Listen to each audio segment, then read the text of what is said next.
Maybe I'll actually read this one first. Next. It's an Axios article, but we'll see what it says. I assume there's probably video content of this too, but I like to read a good story every once in a while. I think not enough people read nowadays, and so that's what I'm here for. I'm here to read so you don't have to, okay? You get to listen to my shitty ass voice as it goes out every single fucking time, every time I stream, because I don't know how to properly project, I guess, without destroying my voice. But I'm gonna do it again, baby. That does not stop me. I power through the pain. Okay, so let's go ahead and read this one because this is kind of related to what we were just talking about. But this is Trump considers winding down Iran war without opening Hormuz Strait. This is exactly what I was saying before. I don't really think this is going to happen, by the way.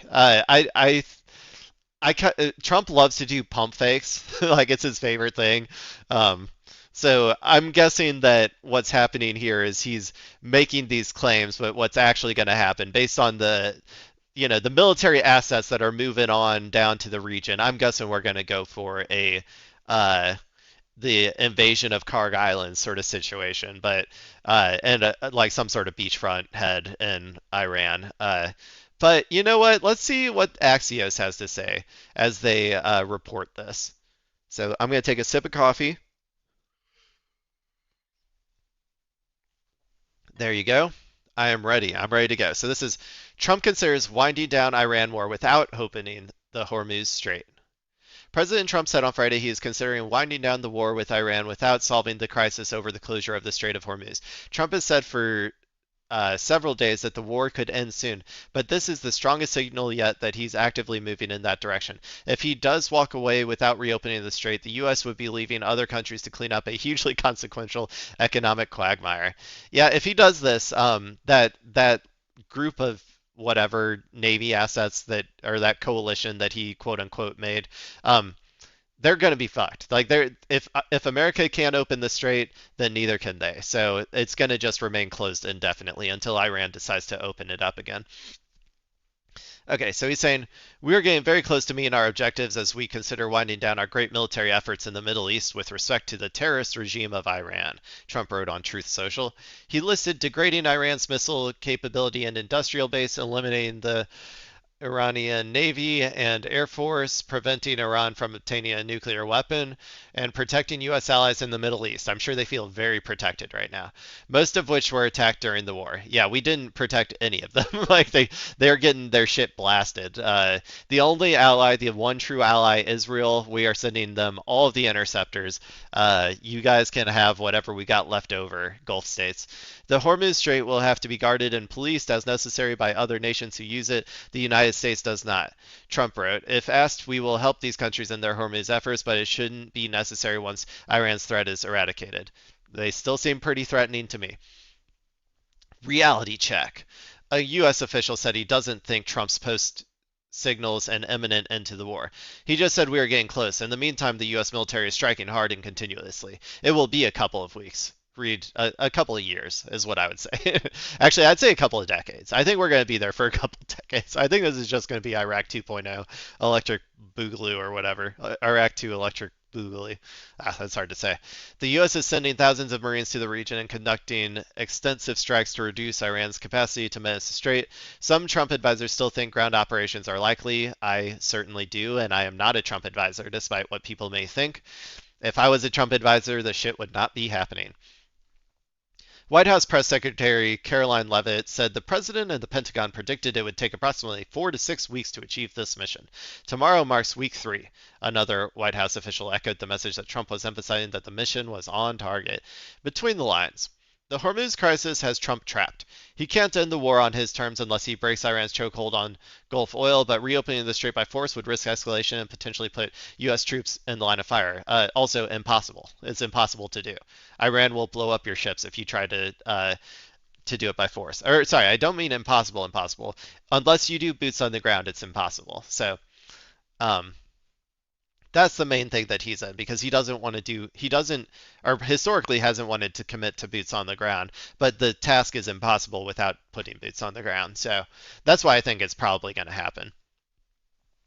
Trump originally wanted to end the war before the end of March, sources say, but the crisis in the strait has compelled him to press on longer than he'd planned.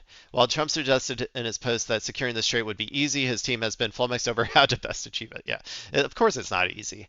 Iran is able to shoot missiles like it's so close to Iran. Like they are going to hit your ships with missiles, 100%, no doubt about it. There's nothing you can do about it. Like I said, without putting boots on the ground to try and secure that territory or whatever nearby.